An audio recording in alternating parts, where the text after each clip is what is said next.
Oke guys, jumpa lagi. Kami bersama Aulia Wulandari, Putri Pariwisata 2022 Kabupaten Pasir.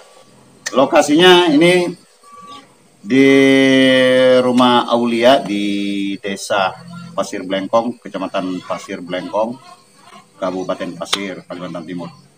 Nah, di sore hari ini kami kepengen banyak nanya lah tentang hari-hari si Aulia, karena apalagi Aulia juga sekarang hanya tinggal berdua sama ibu di sini ya, berdua. Aulia sendiri sudah berstatus yatim ya. Iya. Sejak 2021 ya, artinya bapak sudah nggak ada gitu ya. Iya. Kalau gitu cerita dong, dari 21 itu gimana ceritanya, bapak waktu itu sakit apa? Jadi awalnya itu dari awal bapak sudah pengen ke Jawa gitu untuk liburan, menghabiskan waktu sama keluarga. Cuma waktu itu memang lagi tinggi-tingginya pandemi COVID. Tapi bapak tetap nekat gitu. Sebelum berangkat pun bapak sudah sempat nanya saya, "Lan mau ikut kah? Ikut bapak yuk, gitu, kita jalan-jalan, kita liburan." Dan pas saat itu saya juga lagi ulangan. Dan saya bilang, "Enggak deh pak, soalnya kan lagi ulangan, nggak bisa juga. Bapak aja yang jalan, hati-hati ya pak." Dan pas bapak berangkat kan saya sudah salib tuh. Saya tuh sudah kayak terlintas perasaan kayak nggak enak. Ada perasaan memang Ada pada perasaan saat memang bapak mau berangkat itu iya. ya. Cuma saya ngerasa kayak tidak ada dasarnya gitu. Nah saya tiba-tiba merasa kayak gitu. Terus kalau saya omongkan di saat bapak saya yang sudah bahagia mau jalan kan nggak enak gitu. Jadi saya doakan aja. Dan sekitar beberapa hari bapak jalan, di situ saya dapat kabar kalau bapak mulai sakit. Berapa hari atau berapa bulan setelah bapak berangkat itu baru dapat kabar sakit? Mungkin sekitar 2 minggu. Sekitar 2 minggu ya. Dapat kabar sakit apa waktu itu bapak? Kemarin saya awalnya dengar itu komplikasi paru-paru sama jantung. Dan dibawa berobat. Nah, tapi bapak pas dikasih obat tuh kurang diawasi. Jadi bapak minumnya rada sembarangan gitu. Jadi masih masuk overdosis juga. Nah, habis itu dibawalah ke rumah sakit dan di situ bapak tes kan untuk COVID dan bapak positif. Kena gitu ya. Positif kena. Jadi bapak harus diisolasi dan di situ kan tentunya kalau di rumah sakit tidak ada yang merawat ataupun menjaga terus-terusan kan. Jadi bapak sendirian situ hampir setengah bulan atau hampir sebulan. Dirawat di rumah sakit. Iya. Keluarganya tidak ada yang bisa menjenguk. Saya waktu itu sama ibu saya sempat mau berangkat dari sini, tapi karena vaksinasi dosisnya belum ada dan itu yang menjadi kendala juga untuk terbang gitu ya. Karena kan waktu itu harus pakai surat izin vaksin. Saya nggak bisa berangkat sama ibu saya gitu. Rencananya tunggu ada vaksin lah. Nah, sekitar bapak dekat-dekat saat mau meninggal itu seminggu sebelum bapak meninggal, bapak sudah pindah ruangan, sudah negatif gitu. Jadi saya sama ibu saya ini mikir, oh ayo dah kita nekat aja ke Jawa gitu. Kita cari vaksin entah itu dimanapun supaya kita itu dapat dan bisa berangkat jenguk bapak. Tapi sampai saat itu pun belum dapat. Dan saya sama ibu saya ini sudah mikir mau nyari di mana lagi. Ya sabar aja dulu gitu. Saya sama ibu saya bingung, sudah titip bapak ini kita titipkan sama keluarganya di Jawa sana gitu, suruh ngerawat dulu. Tetap sekitar seminggu habis pindah ruangan itu karena dinyatakan sudah negatif ya. Dapat telepon sekitar jam 10:30 di sini.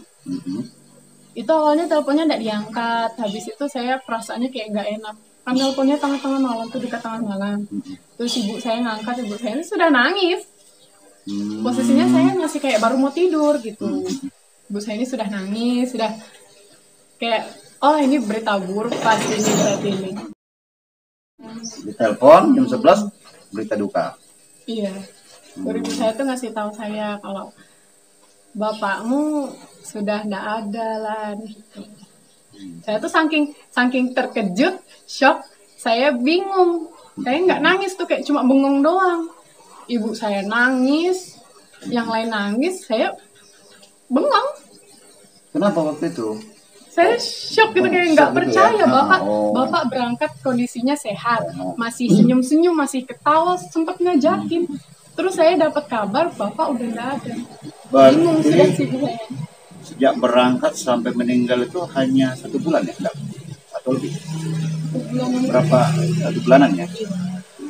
Itu kan saya dapat kabar, cuma belum dapat foto-fotonya gitu kan. Jadi Nggak percaya waktu hanya dapat telepon itu. Nggak percaya, sama saya tuh bingung, orang-orang pada nangis. Tapi saya ini posisinya saya sendiri pun nggak percaya gitu kalau bapak udah nggak ada. Sampai besok pagi saya nggak ada nangis sama sekali. Terus tuh dikirimin foto jenazah bapak yang sudah diikat gitu.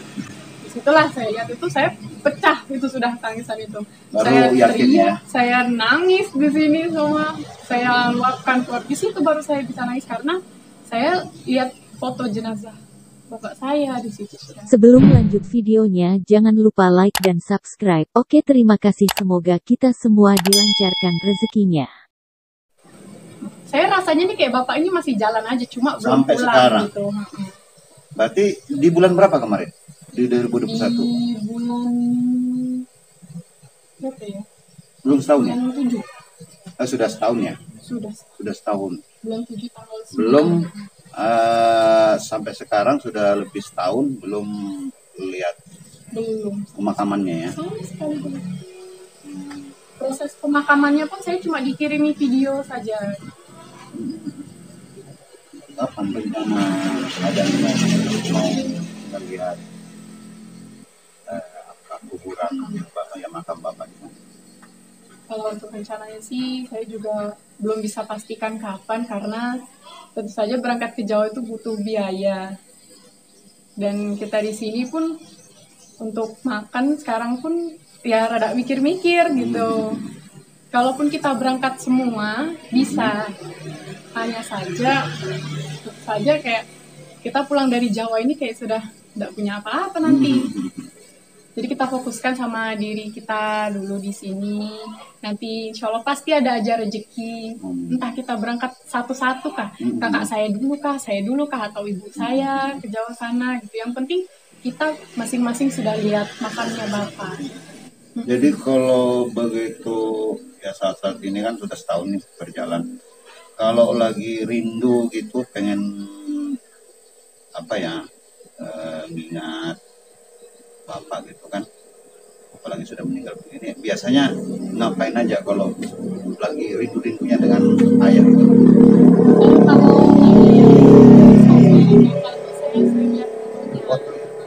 Saya punya banyak sekali foto saya sama bapak itu.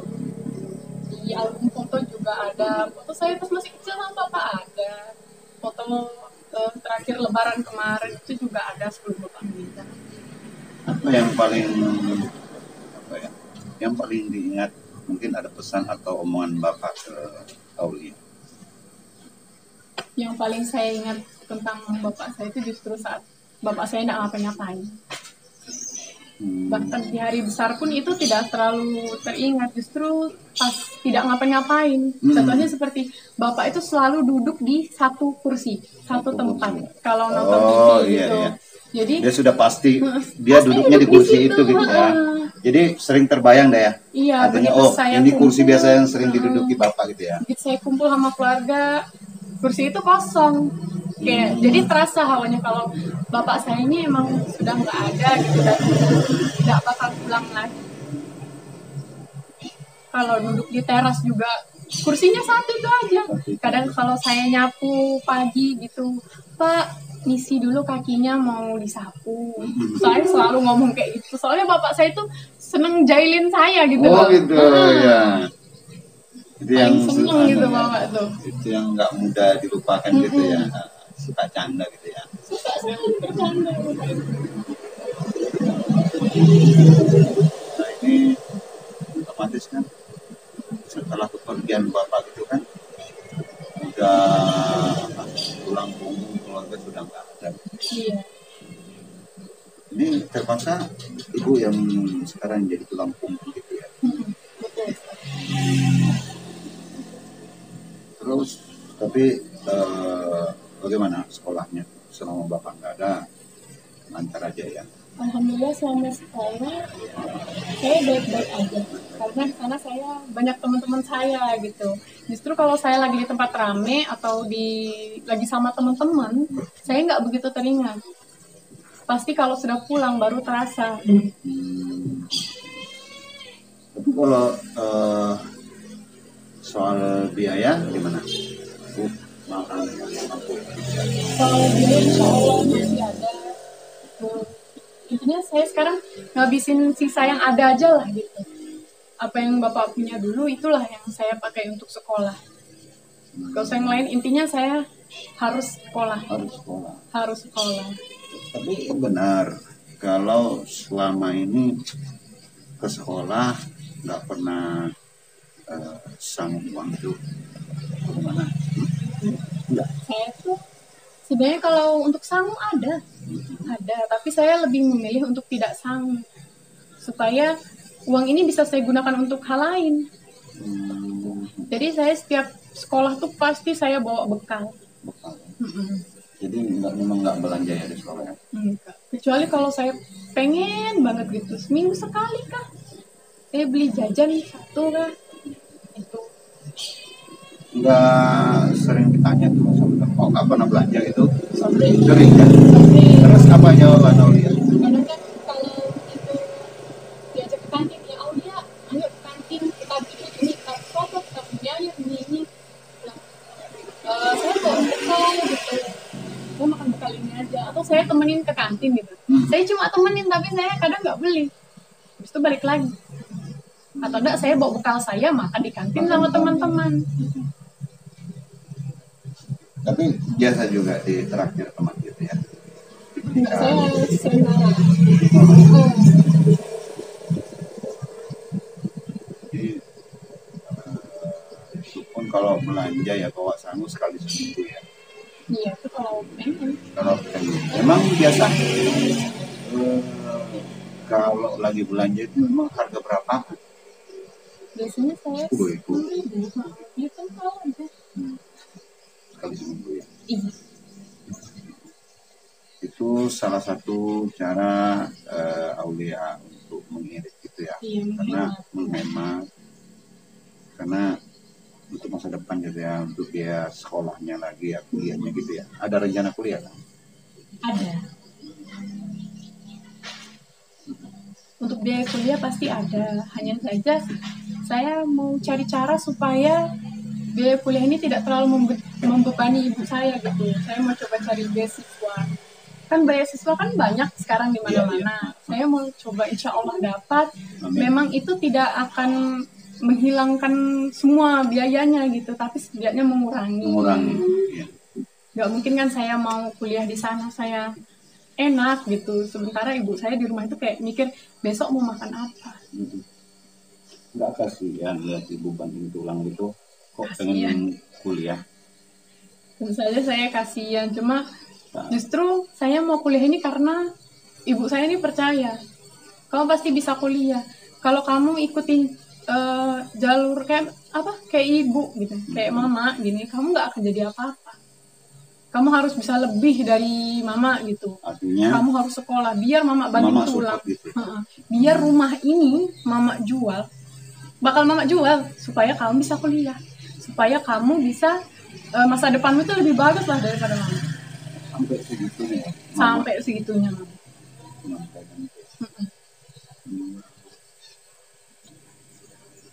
Nah, katanya kemarin ada baju yang sampai sekarang masih dipakai gitu. Itu baju itu sejak SD, benar? Ya, benar. Nah, Baju apa tuh? Baju pramuka. Baju pramuka. Mulai SD kelas berapa tuh? Kelas 6 dulu saya belinya kan memang kegedean gitu. Jadi ya sampai sekarang masih bisa saya pakai, ya saya pakai. Ya, kan lumayan banget. SMP berarti itu juga ya? Itu juga. Oh, kuat ya. Begitu. Gimana cara merawatnya kalau sampai sekarang masih bisa dipakai di SMA gitu? Padahal itu baju SD gitu kan. Kalau SMA Sabtu kan libur. Mhm. Jadi baju pramuka itu jarang dipakai. Jarang dipakai. Jadi sampai SMA pun masih bisa saya pakai. Karena itu Sabtu kita libur dan Jumat itu kadang aja dipakai. Sekarang pun keseringannya mungkin pakai baju olahraga atau enggak baju muslim hari Jumat. Itu memang sengaja pengen itu terus dipakai atau gimana? Sehingga baju dari SD gitu sampai dipertahankan sampai SMA. Karena saya lebih pilih pakai apa yang ada. Apa yang ada? Selama masih bisa dipakai, ya pakai itu aja kata mama. Mama tuh mau aja belikan, bisa belikan, cuma selama itu masih bisa dipakai, kenapa tidak kalau saya? Artinya kesannya Aulia ini orangnya nggak boros gitu ya. Kalau soal baju saya enggak. Terus juga soal belanja juga. Apa yang perlu itu yang saya beli. Kalau yang tidak perlu ya, atau nanti-nanti aja lah bisa. Ya nanti saya beli. Kan kebanyakan juga orang nggak terlalu perlu gitu ya. Artinya itu hanya aksesoris mungkin ya. Iya. Biar tampil lebih cantik atau lebih ganteng. Ya itu walaupun istilahnya nggak beli itu nggak masalah gitu kan. Tapi banyak yang orang melakukan itu beli ya. Ya kesannya pemborosan aja. Tapi kalau Aulia nggak mau gitu ya. Saya kalau misalnya uang saya habis nih, saya biasanya diem aja. Saya kalau nggak benar-benar perlu, saya nggak minta sama ibu saya. Nggak minta. Kecuali ibu saya yang ngasih. Biar di dompet itu istilahnya sisa 25.000, ya saya irit. Sisa segitu ya saya irit, itu yang saya pakai. Seperti ini. Sampai ibu saya ngasih lagi. Kadang ibu saya tuh nanya, uangmu masih ada kah? Atau uang isi dompetmu masih ada kah? Selama masih ada, masih, saya jawab. Masih. Nah kalau jajan-jajan di luar sekolah gitu atau jalan-jalan biasanya Aulia kemana sih? Atau jarang? Kadang saya jalan kalau lagi pengen jalan gitu.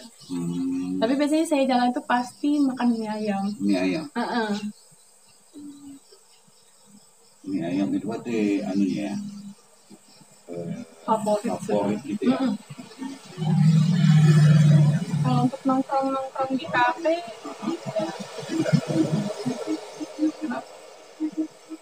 kalau ibaratkan di kafe itu satu minuman itu kisaran 20.000. Karena mahalnya, makanya nggak mau. Kalau saya yang belikan 20.000 itu sudah dapat mie ayam sama es teh atau es jeruk. Kan jadi lebih kenyang daripada saya minuman satu gelas itu aja.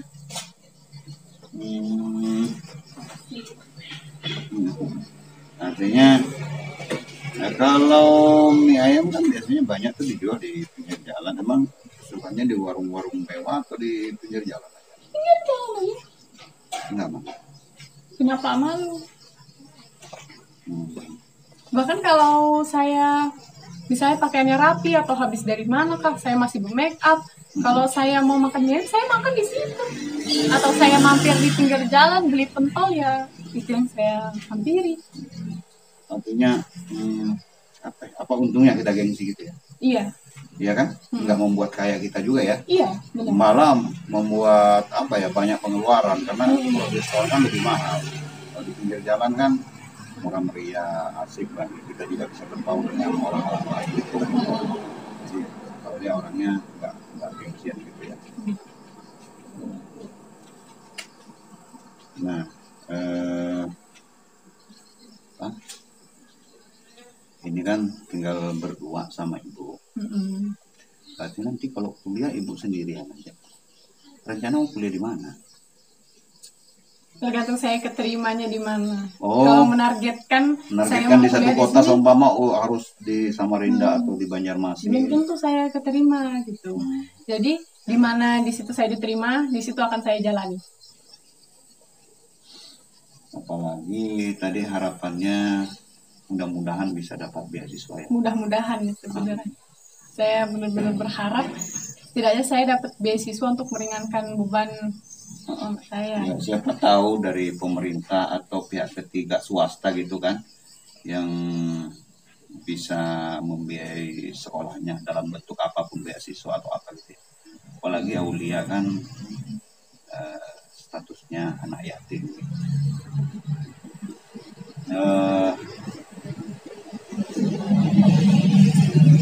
Seandainya Bapak ada gitu, apa sebenarnya harapannya Aulia dengan Bapak? Seandainya Bapak masih ada, wah saya pasti sangat senang.